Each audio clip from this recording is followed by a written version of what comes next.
The Urmet VOG 5W monitor, part of the voice and gesture range, is a 5-inch 2-wire monitor that is compatible with our 2-wire door entry system 2Voice.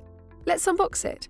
When first opening the box, you'll see both the quick start and gesture control user guides, as well as an installation manual. Remove the packaging and take out the VOG 5W. You'll notice it has a 5-inch display and buttonless, touch-sensitive controls.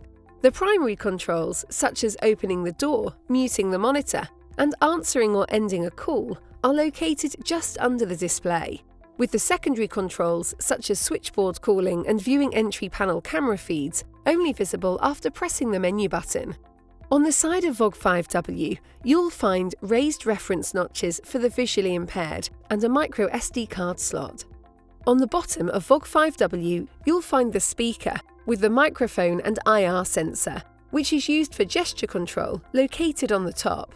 Around the back of VOG 5W, you'll find the dip switches and the removable wall mounting bracket.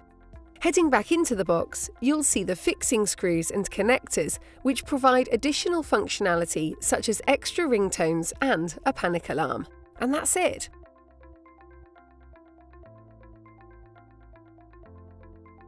For more information, visit the Urmet website. Don't forget to subscribe and hit the bell button.